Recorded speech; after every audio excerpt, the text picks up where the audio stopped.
మనకి 2026లో ఏపీలో పంచాయతీలకు స్థానిక సంస్థలకు ఎన్నికలు జరగబోతున్నాయి. సో అలాగే ఉత్తరప్రదేశ్కి కూడా స్థానిక సంస్థల ఎన్నికలు జరగబోతున్నాయి. ముఖ్యంగా పంచాయతీల ఎన్నికలు జరగబోతున్నాయి. దీనికి సంబంధించి ఆ స్టేట్ ఎలక్షన్ కమిషన్ ఓటర్ల జాబితా సవరింపుకు సంబంధించినటువంటి చర్యలు చేపట్టింది. ఈ నేపథ్యంలోనే ఒక వివాదం తావిచ్చింది. సో ఏంటి అంటే ఈ ఓటర్ల జాబితా సవరణకు సంబంధించి మనం గత కొద్ది కాలంగా వింటూనే ఉన్నాం, ఓట్ చోరీ అంటూ.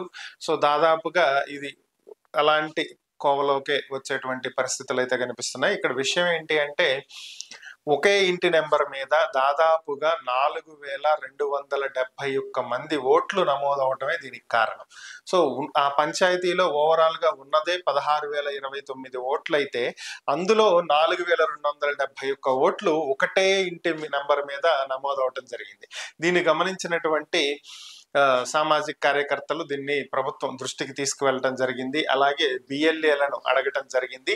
సో బూత్ లెవెల్ ఆఫీసర్స్ బిఎల్ఏలు దీనికి సంబంధించినటువంటి వివరాలను సేకరించేటువంటి సమయంలో, ఇంటింటికి తిరిగి సేకరించేటువంటి సమయంలో డేటా ఎంట్రీ చేసేటువంటి సిబ్బంది తక్కువగా ఉన్నటువంటి నేపథ్యంలో పొరపాటున ఒకే అడ్రస్ మీద ఎక్కువ మందిని నమోదు చేయడం జరిగిందని, వాస్తవానికి ఇవన్నీ జెన్యూన్ ఓట్లేనని, ఫేక్ ఓట్లు ఏవీ లేవని, ఒక 3 వార్డులకు సంబంధించినటువంటి ఓటర్ల జాబితా మొత్తాన్ని ఒకే వార్డులో నమోదు చేయటం వల్ల ఈ విధంగా జరిగిందని చెప్పి స్థానికంగా ఉన్నటువంటి జిల్లా ఎన్నికల అధికారులు తెలియజేయడం జరిగింది. దీన్ని సవరిస్తామని, దీన్ని సవరించి మరలా జాబితా రిలీజ్ చేస్తామని చెప్పి తెలియజేశారు. ఇదేం కొత్త కాదు. గతంలో కూడా ఇలాంటి 2-3 సందర్భాల్లో 2-3 విలేజ్ల్లో జరగటం కూడా సంభవించింది గతంలో కూడా. సో ఓవరాల్ గా ఈ ఓటర్ల జాబితా అనేది ఒక పెద్ద ప్రశ్నార్థకంగా మారినటువంటి పరిస్థితి. దీన్ని ఎలక్షన్ కమిషన్ పారదర్శకతను ఇవి ప్రశ్నిస్తున్నటువంటి పరిస్థితి.